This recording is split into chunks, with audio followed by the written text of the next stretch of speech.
She's a very nice person, and she's very fragile, I would say. Not weak, but you see her as a particularly shy person, very demanding, in quest of friendship, tenderness, love. She keeps saying that she feels lonely, and in fact she is, because it's probably out of loneliness and so many other things that she does what she does. Her kindness, her being so naive, and her beauty also. I think that it's at some point it's almost between, of course, I don't know how you call this in English, a love story. You know, she has a real attraction to her. The perspective to work with Neil Jordan, I can never dissociate, that the right word? When I choose to do a film, the script from who is going to do it. A film is never why you do it, but how you are going to do it. And obviously, I was really happy that Neil Jordan was going to direct, and that's what motivated my decision to do it.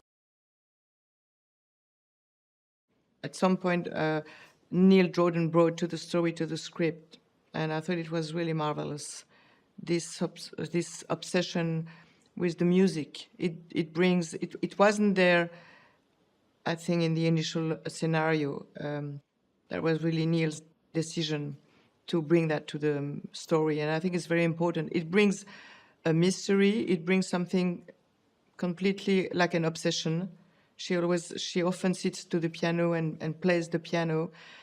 It brings a kind of emotion. I wouldn't say an emotion, because do you want to be emotional for someone like her? But it does bring an emotion to the story, because it brings a mystery to it. There is a real connection between the two of us. It's really great. I feel like we are from the same family. And first of all, we're having a lot of fun too, which is most unlikely in a story like this, but that's the case, and that's quite lovely. I think we have the same kind of approach to the work. But there is also something like a mirror effect between the two of us, which I think is particularly telling for the story. It's a wonderful feeling when you feel that the story or your performance is almost taken in charge by the costumes, I like this idea of that the film speaks by itself. The film finds its own organic life, and that's thanks to the set, thanks to the designing, the costumes, and everything is there to make the story really, really strong and a lot more than you would imagine at the beginning.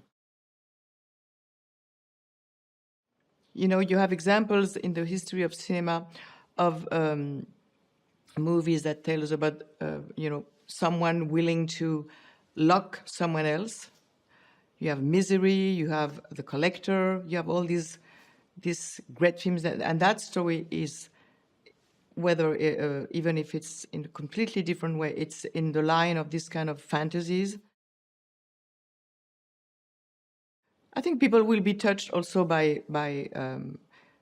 will be maybe questioned by my character, and very much touched by Chloe's character, Frances, who is also the image of youth and innocence, and